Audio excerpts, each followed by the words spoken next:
రామలింగారెడ్డి గారికి జై తెలంగాణ.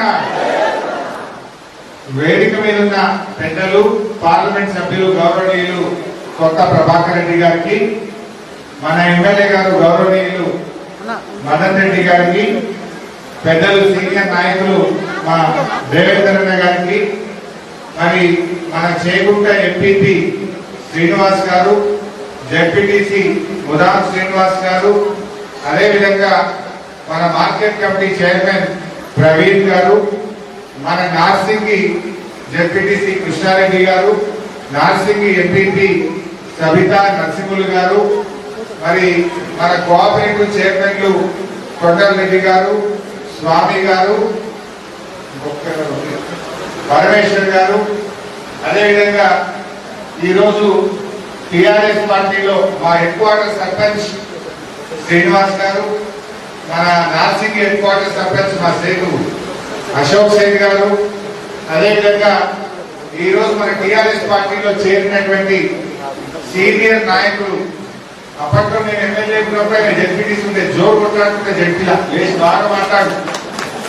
సీనియర్ నాయకులు కాంగ్రెస్ పార్టీకి రాజీనామా చేసి టిఆర్ఎస్ లో చేరినటువంటి మా సిద్ధిరాములు గారికి, అదేవిధంగా మా సోదరిమణి నార్సింగి హెడ్ క్వార్టర్స్ ఎంపీటీసీ ఆకుల సుజాత గారు, అదేవిధంగా మన సర్పంచ్ కొండాపూర్ బాలనర్స్ గారికి, అదేవిధంగా మండల మాజీ ఉపాధ్యక్షులు చేగుంట మండల వైస్ ఎంపీపీగా పనిచేసినటువంటి ఆకుల మల్లేశం గౌడ్ గారికి, మరి బీజేపీ నుంచి ఈరోజు చేరుతున్నటువంటి ఉప సర్పంచ్ బిస్కి స్వామి, అదేవిధంగా हमारा మకరాజ్పేట్ के నవాబ్ భాయ్, మరి సీనియర్ నాయకులు కాంగ్రెస్ పార్టీ నుంచి పొదర్పల్లి నుంచి చేరుతున్న మాధవ్ రెడ్డి గారు, పోతుల నాగేందర్ రెడ్డి గారు, మన Chegunta head quarters Telugu Desam party పట్టణ అధ్యక్షుడు సోమ వెంకటి గారు, పెద్దలు ఇస్తున్నదిగా దాదాపు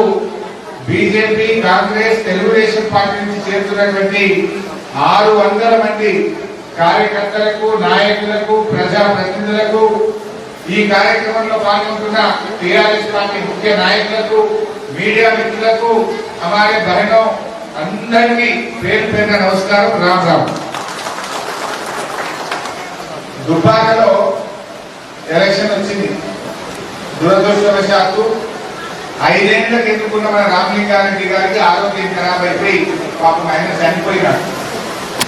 అయితే ఈ రోజు మనం ఆలోచించాలి, మీ అందరి ప్రేమతో టిఆర్ఎస్ ప్రభుత్వం ఉంది. ఇంకా 3.5 సంవత్సరాలు ఈ రాష్ట్రంలో టిఆర్ఎస్ ప్రభుత్వం ఉంటుంది. మీరు బాగా ఆలోచించండి. నేను చెప్పేది నిజమా కాదా, అబద్ధమా నిజమా, నిజమా అబద్ధమా, మీరు ఆలోచించి నిర్ణయం తీసుకోండి. ఇవాళ టిఆర్ఎస్ గవర్నమెంట్ వచ్చిన తర్వాత 2000 రూపాయల పెన్షన్ వస్తుందా లేదా? 200 రూపాయలు 2000 రూపాయలు చేసిందా లేదా కేసీఆర్? ఆడపిల్ల పెళ్లి పెట్టుకుంటే కళ్యాణ లక్ష్మి కింద 1,00,000 రూపాయలు వస్తున్నాయా లేదా? సర్కార్ దవాఖానలో బిడ్డ కాన్పుకు పోతే కేసీఆర్ కిట్టు 12,000 రూపాయలు, కడుపు నిండా అన్నం పెట్టి ఆటో కిరాయి లేకుండా ఇంటికాడ తీసుకున్నారా లేదా? కేసీఆర్ కిట్ ఇచ్చిందా? ఏమున్నది కిట్లా? 2 చీరలు, ఇంకా పిల్లలకు కట్టుకునే డైపర్లు, తప్పుందా? షాపు పడుతుందా? కొబ్బరి ఉందా? కాటకం ఉందా? ఆడుకుంటూ గలగలు ఉన్నదా? ఉన్నదా లేదా? మరి మంచి ఇచ్చినా కేసీఆర్.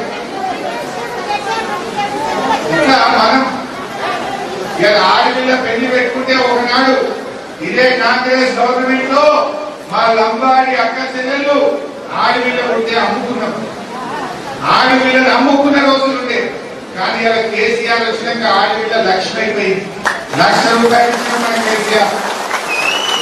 కానుకుపోతే పైసలు చేతికి ఖర్చు అయ్యగలరు. మొన్న ఎక్కడో ఇట్లే మాట్లాడుతుంది, ఒక అవ్వలేసింది కింది బిడ్డ పెళ్లికి పైసలు ఇచ్చడం మంచిగానే ఉంది, కాన్పు చేసడం మంచిగానే ఉంది, దానికి 21 దినం చేయమని రాదు కేసీఆర్.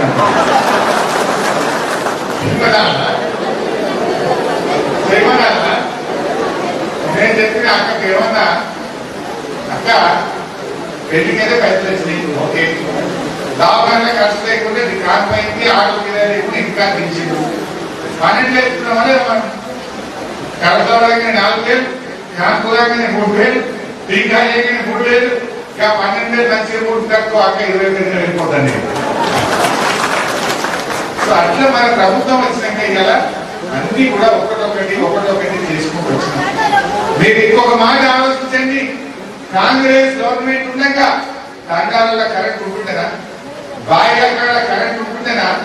మన ఊళ్ళో ఎవరైనా పెద్ద మనిషి మన తండాల మనిషి చచ్చిపోతే మనం పొలం కాడ కాలేసుకుంటాం. కాలేసినాక తాళం చేద్దామంటే కరెంట్ ఉండకు. కరెంట్ వాళ్ళకి ఫోన్ కొట్టి బతిలాడక వాడు గంటకు కరెంట్ అయితే గప్పు తాళం చేసి ఇంటికి పోయే పరిస్థితి. ఇవాళ టీఆర్ఎస్ గవర్నమెంట్ వచ్చినాక ఒక్క నిమిషం అన్న కరెంట్ పోతుందా? బాయి కాడ పోతలేదు, తాండాల పోతలేదు, ఇంటి కాడ పోతలేదు. ఇవాళ టీఆర్ఎస్ గవర్నమెంట్ వచ్చినాక మంచి కరెంట్ తీసుకుంటున్నారు. ఇవాళ ఎరువులు ఆనాడు కాంగ్రెస్ ప్రభుత్వంలో మందు బస్తా కావాలంటే చేకుంట కాడ మబ్బులు 5 గంటలకు వచ్చి లైన్ కడితే దొరక సంచి దొరుకు, లేకపోతే దొరకకు. ఎంత తిమ్మలు పడ్డాం సంచుల కోసం. రోడ్డు అడ్డం కూర్చున్నాం, ధర్నాలు వేసినాం, లారీల అడ్డం కూర్చున్నాం, లొల్లి అవుతుండే. ఇవాళ ఎక్కడన్నా మందు సంచికి ఏమైనా తిమ్మలు అవుతున్నాం. ఇవాళ టీఆర్ఎస్ గవర్నమెంట్ వచ్చినంటే ఇబ్బంది రాకుండా ఎరువులు అందించాం. చేయకుండా కాడ పెద్ద మార్కెట్ కట్టినాం, గోడౌన్ కట్టినాం. దానికి కావాల్సిన ఎరువులు తెచ్చి ముందే పెట్టిన కనుక మందు సంచులకు ఇవాళ తిప్పలు రాకుండా చేసుకుంటున్నాం. మన యాసకి పంట యాడ్ చేసుకోండి, మంచిగా పంట వచ్చింది. మన బడ్లు పండినాయి, మక్కలు పండినాయి. యాసంగా పంట ఎక్కడైనా ఇబ్బంది అయిందా? ఇదే మన చచ్చిపోయిన పెద్ద మనిషి రామలింగన్న పాపం ఊరు తిరిగిడు వచ్చి కొబ్బరికాయ కొట్టి మక్కల కొనుగోలు కేంద్రం పెట్టించిండు, వడ్ల కొనుగోలు కేంద్రం పెట్టించిండు, సంచులు పంపిడు, లారీలు పంపిడు. కొన్న వడ్లకు పైసలు 3 వద్దుల బ్యాంకులలో పడ్డాయా లేవా అని నేను అడుగుతా ఉన్నా. వారం లోపల మక్కల పైసలు వచ్చినాయా లేవా? ఒక్క గింజ లేకుండా మొత్తం మక్కలు వడ్లు కొన్నమా లేదా? మరి ఎవడో బీజేపీ కాంగ్రెస్ వస్తే వాడు ఏదన్నా మక్కలు పట్టించుకుంటా, సంచులు చూసిండా, మన కరెంటు చూసిండా, 2000 పింఛన్ ఇచ్చిండా, ఆడపిల్ల కళ్యాణ లక్ష్మి ఇచ్చిండా, కేసీఆర్ కిట్ ఇచ్చిండా? వాళ్ళ చేతులు ఏమన్నా ఉన్నదా? ఇవాళ వచ్చి ఏమన్నా మైక్ పట్టుకోని మాట్లాడగలే మనం చేయకుండా ఏమన్నా అమాయకులమా మనం? దయచేసి ఆలోచన చెయ్యండి. ఇంకా ఉల్టా ఇప్పుడు ఢిల్లీలో బీజేపీ కొత్త కథ పెట్టిండు. మీ దాకా ముట్టిందా? వచ్చినా ఏదో మీటర్లు పెట్టారు కదా, బాయిల కాడ బోర్ల కాడ మీటర్లు పెట్టమని ఢిల్లీలో బిల్లు తెచ్చురట. పెట్టాలా మీటర్లు? ఎక్కడ చంద్రబాబు నాయుడు తెలుగుదేశం వాళ్ళు ఉండగా ఇట్లనే మీటర్లు పెట్టాలి బాయిల కాడ. జనం మొత్తం తెలంగాణ జనమంతా కలిసి చంద్రబాబు నాయుడు మీటర్లు పెడితే ఎలుగులో పడకపోయింది. మళ్ళీ ఎవరు దాకా ఇప్పుడు బీజేపీ వాళ్ళు బయలుదేరి మీటర్లు పెడతామని ఏం చేయాలి మనం? మన కేసీఆర్ బాయిల కాడ బోర్ల కాడ రూపాయి బిల్లు లేకుండా మంచిగా కరెంట్ ఇస్తుంది. మున్పడక మోటార్ కాలుతుందాక, ఎక్కడైనా ట్రాన్స్ఫార్మర్ కాలుతుందా? మున్పడక వెనకట మోటార్ కాలితే 5-10,000 ఖర్చు, ట్రాన్స్ఫార్మర్ కాలితే 30-40,000 ఖర్చు అవుతుండే. ఇవాళ మోటార్ కాలం లేదు, ట్రాన్స్ఫార్మర్ కాలం లేదు. ఎక్కడైనా తిప్పలు ఉందా? బాయిల కాడ మంచిగా కరెంట్ వస్తలేదా? మరి ఇప్పుడు వాళ్ళు బీజేపీ వాళ్ళు ఏమంటారు? బాయిల కాడ మీటర్ పెట్టమంటారు. ఏం చేద్దాం? పెట్టాలా మీటర్లు పెట్టాలా? పెట్టద్దా? పెట్టద్దు చేయలేమంటుంది. నాకు ఒకసారి చూస్తా. బాయిల కాడ మీటర్లు పెట్టద్దు అంటే చేయలేమంటుంది. అంటే నువ్వు పెట్టుకుంటున్నావా? అందరూ కూడా వద్దంటుందిరా, వద్దు కదా. ఇదే మాట మన కేసీఆర్ చెప్పిండు. మొన్న ఢిల్లీ వాళ్ళు ఏం చెప్పింది తెలుసా? మీరు మీటర్లు పెట్టే మీకు లాటరీ ఇస్తాం, బంపర్ ఆఫర్ ఇస్తామన్నారు. ఏంటి ఆఫర్? 2,500 కోట్ల రూపాయలు మీ తెలంగాణకి ఇస్తాం. ఏం చేయాలంటే మనం బాయిల కాడ బోర్ల కాడ మీటర్లు పెట్టాలి. మన కేసీఆర్ ఏమన్నాడో తెలుసా మీకు? అరే బిడ్డానికి 2,500 కోట్లు మాకు అవసరం లేదు, మేము మీటర్లు పెట్టాం ఏం చేస్తుందో తెలుసుకోవాలి. ఇప్పుడైతే మన రైతులకు ధైర్యం వచ్చింది. మొన్న రైతు బంధు వానకాలం 5,000 రూపాయలు వేసింది కేసీఆర్. యాసంగి పంటకు మళ్ళీ 5,000 వేస్తాడు. అంటే పంట కింద ఎరువు బస్తాలకో, కూలీల మందమో, దుక్కుకోవడానికో, మందు సంచికో ఎకరానికి 5,000 పంపుతుంది కేసీఆర్. వానకాలం 5,000, యాసంగికి 5,000 ఇచ్చింది. కరెంటు మంచిగా ఇంత మోటార్ కాలకుండా పొద్దుదాకా ఫుల్ కరెంట్ ఇచ్చిండు. ఇంత పండిన పంట యాడికో చేయకుండాకో రామాయణ పేరుకో తూకాడుకో పోవాల్సిన అవసరం లేకుండా ఎవరి ఊళ్ళో వాళ్ళకి ఇంత మార్కెట్ పెట్టిండు, సంచులు పంపిండు, కాంట పెట్టిండు, వాటికి మాట్లాడకు వారం లోపల పైసలు ఇచ్చిండు. జనంతా మంచిగా ఇప్పుడు ఇంకా కొద్దిగా మంచిగా కావాలి, ఇంకా కొద్దిగా మా రైతులకు బీమా పెట్టిండు. ఎవరైనా రైతు అదృష్టం బాగలేక చనిపోతే 5 లక్షల రూపాయలు వారం లోపల ఇంటికి పంపుతున్నారు. రాలేవరకన్నా మీ ఊళ్ళో 5 లక్షల రూపాయలు కాదు, 2 కాదు. హైవే లేదు, దరఖాస్తు లేదు, దండం పెట్టు లేదు, ఆఫీసు భూములు లేదు. వాళ్ళే వ్యవసాయ శాఖ అధికారులు మన ఊళ్ళోకి వచ్చి దినాలయ్యే లోపలనే బ్యాంకులో 5 లక్షల రూపాయలు పడ్డాయి. పడకపోతే నాకు పడేవా 5 లక్షలు పడ్డాయి. ఎవరైనా ఇచ్చిందా? ఎక్కడ బీజేపీ కూడా కాంగ్రెస్ కూడా 5 వేలు ఇచ్చిందా? అక్కడ కనీసం కాళ్ళ మీద పట్టే కూడా కనికరం రాలేవారు. కానీ మన కేసీఆర్ పాపం ఇవాళ రైతులకు 1 రూపాయి కూడా కట్టకుండా 1200 కోట్ల రూపాయలు ఎల్ఐసికి కట్టి ఈ రాష్ట్రంలో ఉండే ప్రతి రైతు కూడా రైతు బీమా ఇచ్చి ఒక ధైర్యాన్ని ఇచ్చింది. ఒకటొకటి జర చేసుకుంటున్నాం, ఇంకా ఒకటి చేసుకోవాలి. ఇలా పింఛన్లు మంచిగా బీడీలు చేసిన వాళ్ళకి కానీ, ముసలి వాళ్ళకి కానీ, విద్యుత్ పెన్షన్లు కానీ ఇవి కూడా చేసుకున్నాం. ఇంత మన కరోనా వచ్చింది. కరోనా వస్తే గవర్నమెంట్ నుంచి సాయం చేస్తుంది. 10 కిలోల బియ్యం ఫ్రీ ఇయ్యలే, మొదలు 12 కిలోలు ఇయ్యలే. ఇలా బంద్ అవుతలేదు, కరోనా వచ్చింది, జనం పరిశ్రమలు ఉన్నారు, ఇబ్బంది కావద్దని 10 కిలోల బియ్యం ఫ్రీగా ఇచ్చింది. ఇయ్యలే కొద్ది లాభం అయిందా లేదా? బుక్కలు తిన్నావా లేదా? పింఛన్ వచ్చింది, రైతు బంధు వచ్చింది, బియ్యం వచ్చినాయి. ఇలా రైతులకు కొంచెం ధైర్యం రాలే. ఇట్లా ఒకటొకటిగా మనం చేసుకుంటా వస్తున్నాం, ఇంకా చేసుకోవాలి. ఇవి ఒకటి ఏమవసరం ఉన్నాయి, కొన్ని ఇల్లు కావాలి మనకు. మొన్ననే మన గవర్నమెంట్ వచ్చినాక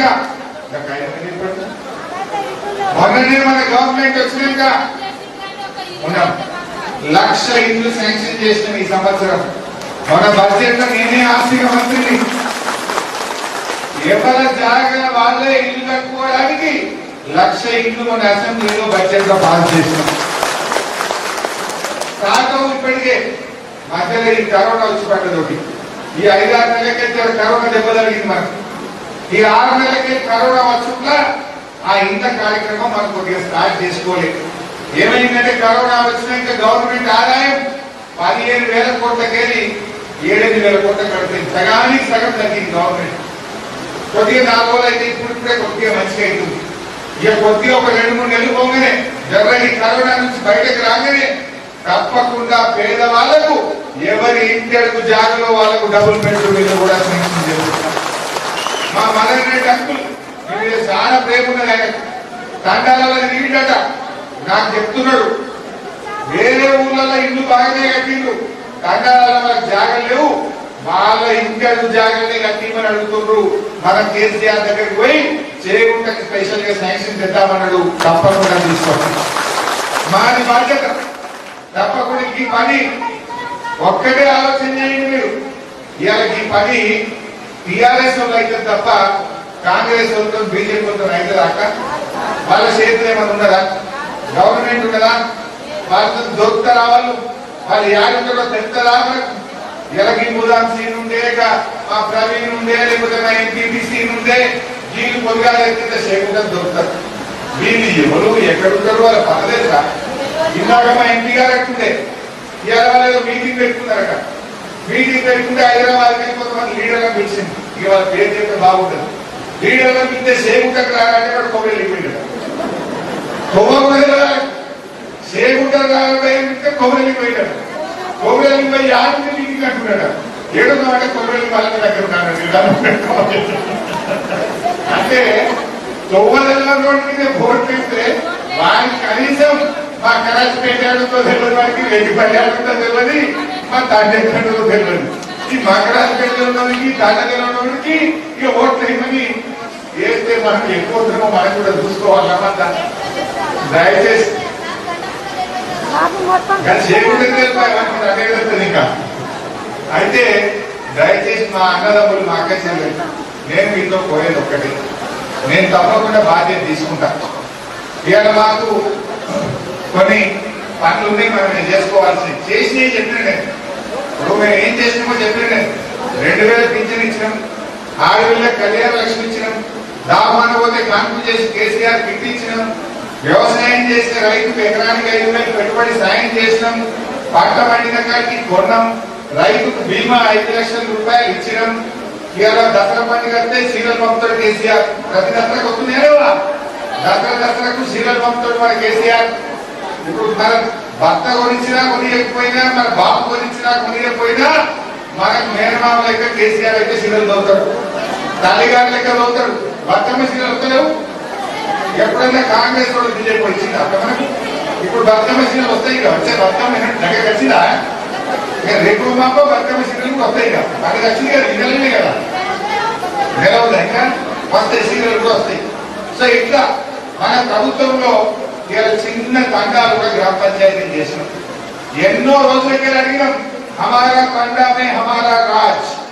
కాంగ్రెస్ వాళ్ళు మాటించిండు, మేము చెప్తే తండాలు గ్రామ పంచాయతీ చేస్తామని. చేసిండ్రా? ఇవాళ కేసీఆర్ వచ్చినాక తండాలు గ్రామ పంచాయతీలు అయినాయి. బుడ్డ బుడ్డ తండాలు, బుడ్డ బుడ్డ గ్రామాలకు కూడా ట్రాక్టర్ కొనుక్కొచ్చినాం. ఊరూరికి ట్రాక్టర్ వచ్చింది, ట్యాంకర్ వచ్చింది, ట్రాలీ వచ్చింది, చెత్త పుట్టలు వచ్చినాయి. ఊరూరికి డంపియాలు కట్టినాం, ఊరూరికి వైకుంఠ ధామం శాంక్షన్ చేసి పని చేపిస్తున్నాం. చిన్న పల్లెకు కూడా వైకుంఠ ధామము, డంపియాడు, ట్రాక్టరు, ట్రాలీ, ఇలా ట్రాక్టర్ తో సహా పంపినాం. ఎప్పుడన్నా చేగుంటకే ట్రాక్టర్ లేకుండే, నాసికి కాకే ట్రాక్టర్ లేకుండే, ఇప్పుడు చిన్న ఊరికి కూడా ఇలా ట్రాక్టర్ పంపి మన కేసీఆర్ మనకి చెట్లు పెట్టించిండు, నర్సరీ పెట్టించిండు. ఇలా ఊళ్ళలో కొద్ది కొద్దిగా మార్పు వస్తుంది. 70 ఏళ్ళలో 50 ఏళ్ళు కాంగ్రెస్ రోడ్డు ఉంటే 20 ఏళ్ళు తెలుగుదేశం రోడ్డు ఉండే. 70 ఏళ్ళలో ఎక్కడ తండాలు గ్రామ పంచాయతీలు అయినాయా? ఒక ఊరికి ట్రాక్టర్ కూడా ఇచ్చిండ్రా? కనీసం ఒక ఊరికి ఒక సీసీ రోడ్లు వేసింది అసలు. ఇలా కేసీఆర్ ప్రభుత్వం వచ్చినాకనే ఇలా గ్రామాలు కూడా మంచిగా అభివృద్ధి జరుగుతూ ఉన్నాయి. ఇక కొన్ని మనం చేసుకునేవి కూడా మిగిలినాయి. తప్పకుండా నేను ప్రత్యేకంగా దృష్టి పెడతా. ఈ మిగిలిపోయిన డబుల్ బెడ్రూమ్ ఇల్లు, కొన్ని రేషన్ కార్డు ఊరికి 1, 2, 5 మంది కొత్త కోడలు వస్తేనో, కొత్తగా ఎవరైనా మన కరోనా వచ్చినాక హైదరాబాద్కి ఊళ్ళో కలిసిన వల్ల కొన్ని కార్డులు కావాలి, ఊరికి ఒక 5 రూపాయలు అట్టు కదా, 99 పైసలు ఉన్నాయి. ఒక 5-10 పైసలు కార్డులు కావాలి కొత్త రేషన్ కార్డులు, అవి కూడా తప్పకుండా ఇప్పించుకుందాం మనం కేసీఆర్ చెప్పి. ఇల్లు కూడా ప్రత్యేకించి చేయకుండా మన కేసీఆర్ సార్ దుబ్బాక తోకొచ్చి మాకు మా తండాల్లో, మా గ్రామాల్లో గుడిసెలు లేని గ్రామాలుగా మార్చే బాధ్యత కూడా మేము తీసుకుంటాం. అట్లే మా ఊళ్ళు ఈ 2-3 ఊళ్ళు, ముఖ్యంగా మాకు ఇష్టాపూర్ వాళ్ళు మనకు కలిసింది. నాకు అప్పుడు వెళ్ళలే కానీ ఇప్పుడు వచ్చింది. ఇష్టాపూర్ మాజీ ఏర్పడతాం, చిన్న చిన్న తండాలైనా కానీ మాకు ఇష్టాపూర్ ఒక్కటి మిగిలిపోయింది, మాది కూడా చేయాలన్నారు. మొన్ననే నేను ప్రభుత్వానికి నివేదిక తెప్పించినా తప్పకుండా ఇష్టాపూర్ గ్రామ పంచాయతీగా మార్చేస్తాను. ఇక మా భీమరావు పల్లెలు, మా వల్లూరు వాళ్ళది కూడా జరంతా ముచ్చట ఉన్నది. ఇక వాళ్ళు కూడా జర మమ్మల్ని చేగుంటలు కలుపుకుంటారు. మా భీమరావు పల్లి వల్లూరు వాళ్ళ కోరిక తప్పకుండా నేను నెరవేరుస్తా అని చెప్పి కూడా ఈ సందర్భంగా నేను తెలియజేస్తా ఉంటాను. हमारे चेगुट्टा के मुसलमान भाई भी थोड़े लोग आज टीआरएस में ज्वाइन होने के लिए आए। आपका दरखास्त में पड़ा, हम टीआरएस में शामिल होते, इसके पहले हम कांग्रेस में काम करें। हम पूरे लोग केसीआर साहब को टीआरएस को मदद करने के लिए यहाँ पर आए बोल के आपका दरखास्त पड़ा नहीं। आपका एक छोटा सा ही रिक्वेस्ट, जो शादी खाना में थोड़ा काम बचा है उसको कंप्लीट करने के लिए थोड़े पैसे मांगे, जरूर आपका शादी खाना कंप्लीट करने के लिए पूरी पैसे में सैंक्शन करवाता हूँ। और अपने कब्रिस्तान का थोड़ा फेंसिंग करने के लिए भी आप पूछे हैं, वो भी जरूर आपको मैं सैंक्शन करवाता हूँ। సో ఇట్లా మనం ఒక్కడొక్కటి చేసుకుందాం.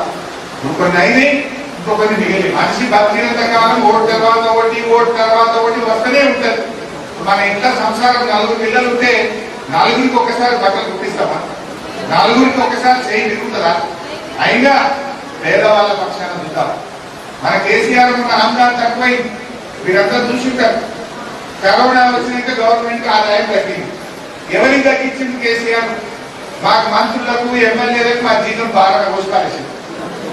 ఉద్యోగస్తుల జీతం ఆయన కమ్మి చేసింది. మనకేమైనా 2000 పిచ్చేది ఏమైనా కమ్మి అయిందా? రైతు బండి ఏమైనా ఆగిందా? బియ్యం 6 కిలోలు ఇంకా 10 కిలోలు అయింది, డబుల్ అయింది. అంటే ఏం ఆలోచించిండు? గరీబోళ్ళ గురించి చూసిండు తప్ప ఇంకెవరి గురించి ఆలోచన చేయలేదు. తప్పకుండా ఈ మిగిలిన పనులు కూడా మనం చేసుకుందామని కూడా నేను ఈ సందర్భంగా మనం చేస్తా ఉన్నాను. అట్లే మా ఇబ్రాహీంపూర్, రుక్మాపూర్, చెట్ల తిమ్మాయిపల్లి ఈ 3 ఊళ్ళలో కొద్దిగా భూముల పంచాయతీలు ఉన్నాయి. అటవీ శాఖ వాళ్ళతో కిరికిరి ఉన్నది. తప్పకుండా మొన్న మీరు అసెంబ్లీలో చూసింటారు, కొత్త రెవెన్యూ చట్టం తెచ్చిండు మన కేసీఆర్. ఢిల్లీలో ఏమైంది, గల్లీలో ఏమైతుంది, రాష్ట్రంలో మీరే చూడండి. ఢిల్లీలో కేంద్ర ప్రభుత్వం కొత్తగా వ్యవసాయ చట్టం తీసుకొస్తే దేశవ్యాప్తంగా కూడా ధర్నాలు, ర్యాలీలు, రాస్తా రోకోలు, రైలు రోకోలు, రాజీనామాలు నడుస్తా ఉన్నాయి. మోడీ గారి ప్రభుత్వంలో ఉండే కేంద్ర మంత్రి ఈ వ్యవసాయ బిల్లు రైతులకు నష్టం జరుగుతుంది, ఈ వ్యవసాయ బిల్లు వస్తే మార్కెట్లు రద్దయిపోతాయి, రైతులకు మద్దతు ధర రాదు, రైతులకు నష్టం జరుగుతుందని ఆయన కేబినెట్ లో ఉండే ఒక మంత్రి రాజీనామా చేసి బయటకు వెళ్ళిపోయింది. ఇవాళ పంజాబ్ లో, హర్యానాలో, ఉత్తరప్రదేశ్ లో, భారతదేశం అంతా కూడా ధర్నాలు అవుతున్నాయి, ర్యాలీలు అవుతున్నాయి, రాష్ట్రాలోకలు అవుతున్నాయి. ఈ వ్యవసాయ బిల్లు రైతు వ్యతిరేక బిల్లు, రైతులకు నష్టం జరుగుతుంది, రేపు రైతులకు ధర రాదు, మార్కెట్ యార్డ్లన్నీ బంద్ అయిపోతాయి అని చెప్పి ఇవాళ దేశం అంతా కూడా అడ్డుకుంటా ఉంది. మరి అదే తెలంగాణలో ఏమైంది? మన కేసీఆర్ కొత్త రెవెన్యూ చట్టం తెచ్చిండు. ఎంఆర్ఓ ఆఫీసులో పై లెవెల్ బంద్ కావాలి, బీఆర్ఓ లంచం ఇస్తేనే పాస్బుక్, లేకపోతే మన భూమి మన పేరు మీద అయితలేదు, బ్యాంకులో లోన్ కావాలంటే 1 వీక్ కోసం ఇబ్బంది పెడుతున్నారు. ఈ ఇబ్బందులన్నీ పోవాలని ఎంఆర్ఓ వ్యవస్థని రద్దు చేసి పడేసి కొత్త చట్టాన్ని తెచ్చిండు మన కేసీఆర్. ఇక ఇబ్బంది రాదుగా. మొన్నటిదాకా ఈ బీఆర్ఓలు, ఎంఆర్ఓ వ్యవస్థలో పేద ప్రజలకు చాలా ఇబ్బంది అయింది. ఇప్పుడు ఆ పద్ధతి లేదు. ఇంతకు ముందేమో మీరు రిజిస్ట్రేషన్ చేసుకోవాలంటే రామాయణపేట పోదురు, భూమి కొన్నా భూమి అమ్మినా రామాయణపేట పోదురు. ఆడ రిజిస్ట్రేషన్ చేసి వచ్చినాక పాస్బుక్ లెక్కాలంటే చేయకుండా ఎంఆర్ఓ ఆఫీస్ తిరగాలి, డిఆర్ఓకు దండం పెట్టాలి, ఖర్చులు అయితే మనకి.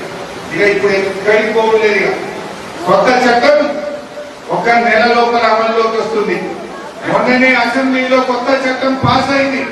ఈ కొత్త చట్టంతో ఇక మీ రిజిస్ట్రేషన్ ఆఫీస్ లో రామాయణపేట పోరు, చేగుంటల్ని పోతారు, కొనటోళ్ళు అమ్మటోళ్ళు సంతకం పెడితే కాగితాలు, పాస్బుక్ వారం లోపల మీ ఇంటికి వచ్చేస్తాయి. ఏ ఆఫీస్ పోయేది లేదు, ఎవరికి రాష్ట్రం ఇచ్చేది లేదు. కొత్త రెవెన్యూ చట్టం తెచ్చిన ఇంకా కొన్ని కిరికిరీలు ఉన్నాయి ఊళ్ళల్లో. అక్కడక్కడ గట్టు పంచాయతీలు, భూమి పంచాయతీలు, అటవీ శాఖతో ఇబ్బందులు, రూపాయికి 5 పైసల మందం ఉన్నాయి. అవి కూడా పరిష్కరించడానికి డిజిటల్ సర్వే స్టార్ట్ చేస్తున్నాం. మీరు ఎవ్వరు కూడా ఎవరికి ₹1 ఇవ్వకండి, ఎక్కడా తిరగకండి. మీ ఊరికే డిజిటల్ సర్వే చేసి అధికారుల బృందం వస్తుంది. ప్రతి ఎకరా, ప్రతి గుంట, ప్రతి గజం కూడా కొలుస్తాం.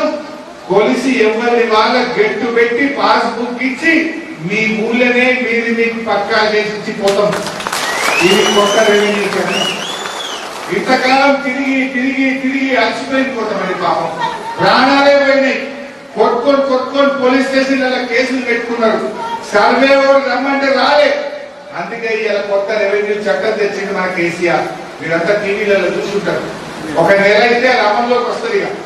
1 నెల వరకు అధికారుల బృందాలు గ్రామాల్లోకి వచ్చి సర్వే చేయడం ప్రారంభం చేస్తారు. అన్ని డిజిటల్ సర్వే చేసి హద్దుబందు పెట్టి బుక్కులన్నీ తయారు చేసి ఎవరు వాళ్ళకే ఇస్తాం.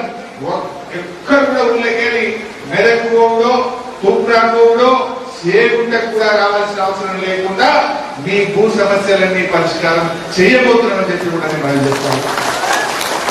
అందుకే ఏం కనబడుతుంది, రాష్ట్రంలో ఎక్కడ చూసినా రోజు ట్రాక్టర్ల ర్యాలీలు, పాలాభిషేకాలు, హర్షాతిరేకాలు, ప్రజలు ఆనందాన్ని ఎక్స్ప్రెస్ చేస్తున్నారు. ఢిల్లీలో చట్టం చూస్తే ధర్నాలు, రాస్తారోకోలు, ర్యాలీలు, బంద్లు.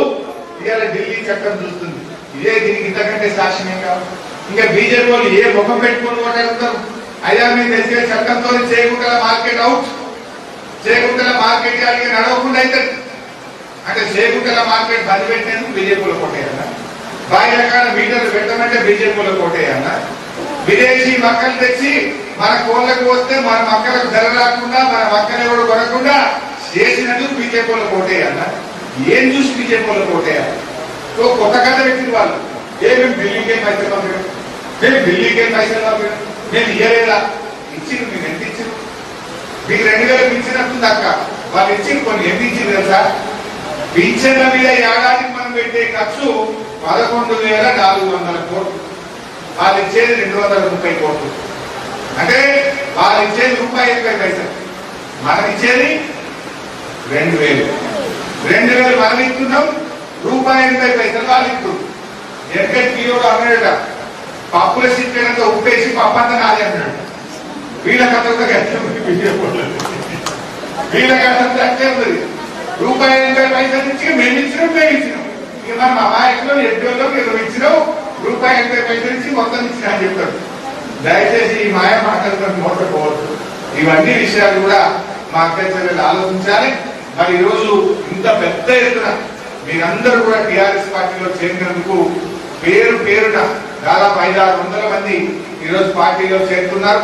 మా సీనియర్ నాయకులు మాజీ ఎంపీటీసీ గారు, మా ఎంపీటీసీ గారు, సర్పంచ్ గారు చాలా మంది కూడా చేరుతా ఉన్నారు. అందరికీ పేరున స్వాగతం. మా మునార్ సీను, మా సీను ఎంపీకి మా అమ్మాయిలో చిన్న పని అన్నాడు, తప్పకుండా ఆ పేపర్ నాకు ఇవ్వండి. ఆర్డీఓ గారితో మాట్లాడి మా హమాలి సోదరుల సమస్య చిన్నది పరిష్కారం చేసి పెట్టాలి. ఇప్పుడు చేరికలు ఎవరైతే ఉన్నారో దయచేసి లైన్ వస్తే అందరికి కూడా కండవాలు కలుపుతాం. ఒక్కరొక్కరు రావాలి.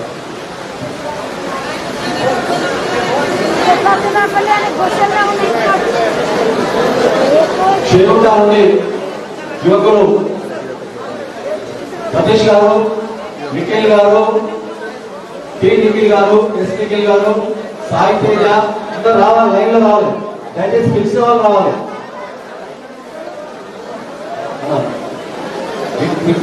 Vijaya Reddy, Vikas Reddy, Shabuddin, entry phone, Vinay, Sairam, Anil, Vinay, Vinesh, Aditya, Sampath, Shivasai, Varun, Bhargav, Reddipalli village, కొమ్మలు వెంకటేష్, కడిక సాయి, ఆనంద్ గౌడ్, రాజు తిగుళ్ళ, బోర్ల ఆంజనేయులు, అల్లాడి చింటూ రావాలి తొందరగా. అల్లాడి చింటూ, బోయిడి రాజు, అల్లాడి సాయి, తాళ్ళపల్లి నరేష్, ఉప్పు సురేష్, ఉప్పు ప్రశాంత్, తిగుళ్ళ సంజీవ్, కడిక పోచయ్య, షాదుల్, టి తిరుపతి. చందాపేట నుంచి ఆత్మ సిద్ధిరావు డిప్యూటీసీ గారు ఆల్రెడీ ఉన్నారు. కర్ర కృష్ణయ్య, యాదవ గురుల సంఘం అధ్యక్షులు, చింతకింది యాదగిరి, గొల్మీర నాగరాజు యాదవ్, బుడ్డ ఆంజనేయులు. చందాపేట రావాలి, చందాపేట తొందర రావాలి. చందాపేట, చింతకింది యాదగిరి, గొల్మీర నాగరాజు యాదవ్, బుడ్డ ఆంజనేయులు, గొల్మీర ఆంజనేయులు, రాసుల కుమార్ ఎస్ఐ గారు, రాసుల బంటర్ కుంట రమేష్, బండ రమేష్, చింతకింది నవీన్, బంట గుండుస్వామి, గడ్డ మీద ఈశ్వర్, నిరుడు ప్రవీణ్, గడ్డ మీద తెలుగు భిక్షపతి, తలారి రమేష్, మంగళి సాయి కుమార్, మంగళి పోచయ్య, గొల్లపల్లి రాజు, బౌబోతు నెల్లూరు, రాత్రోజు శివాజీ, బీడ యాదగిరి, కటిక శ్యామలాల్, త్యారం సురేష్, బౌబోతు